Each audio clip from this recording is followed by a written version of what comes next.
Kugaruka ku kibuga cy'indege kizwi ku izina rya Doha Hamad International Airport ni mu gace twariye tuhamenye, aho tugaruka ku bice bitandukanye hirya no hino ku isi tukabibatembereza maze namwe mukabimenya.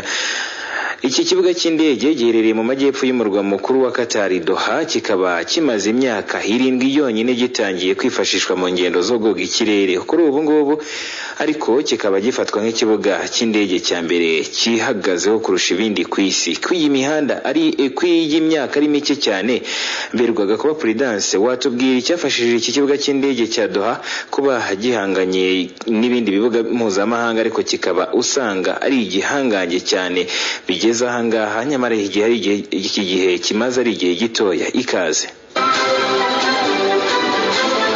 Doha Hamad International Airport ni ikibuga mpuzamahanga cy'indege giherereye mu majyepfo y'umurwa mukuru wa Qatar. Kikaba kimaze imyaka igera kuri 7 gitangiye ku mugaragaro cyifashishwa mu ngendo zo koga ikirere, nyuma y'uko byari biteganyijwe ko gitangira gukora mu mwaka 2009, ariko hakaba ubukererwe bushingiye ku mikoro bwatumye gitangira gukora nyirizina mu mwaka 2014. Imyaka ikaba ishize ari 7.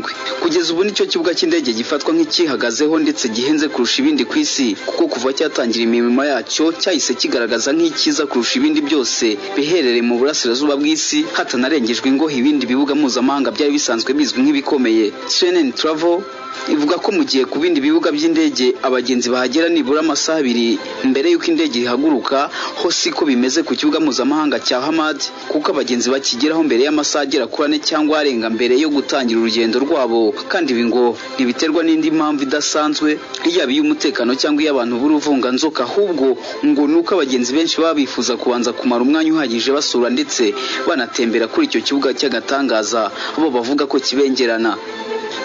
Si ibyo kuba gisa neza gusa, kuko iki kibuga gifatwa nk'ikibuga cy'indege abagenzi baba bafite umutuzo banaguwe neza kurusha ahandi. Ndetse muri uyu mwaka Skytrax, urubuga rwo mu Bwongereza rusuzuma rukanakora urutonde mu birebana na sosiyete n'ibibuga by'indege, rwashyize ku mwanya wa mbere ku isi ikibuga cy'indege mpuzamahanga cya Hamad nk'ikihagazeho kurusha ibindi nyuma y'imyaka 10. Naho icya Changi muri Singapore cyo gifatwa nk'ikiri ku isonga mu hantu heza ho gufatira indege ku isi.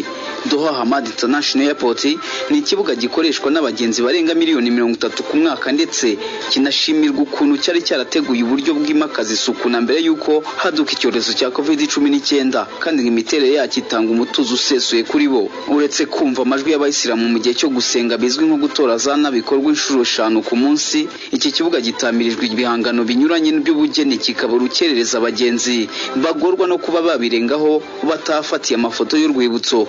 Bikanaba ari bimwe mu mpamvu zituma abagenzi bakora ibishoboka byose bakahagera mbere y'uko igihe gisanzwe giteganyijwe, kugira ngo babone umwanya n'uwo kwizirwa n'ibyiza bihatatse. Iki kibuga gifite byinshi bituma abagenzi banogerwa no kugikoresha, birimo aho babasha gukora imyitozo ngororamubiri, pisine, amaguriro y'udukomo n'imikufi, hoteli zifite ibyumba bihagije ku bantu ku giti cyabo cyangwa imiryango, ndetse haba hari na gari ya moshi nto yafasha umugenzi kugera vuba aho yifuza mu gihe haba habaye gukererwa uko ariko kose.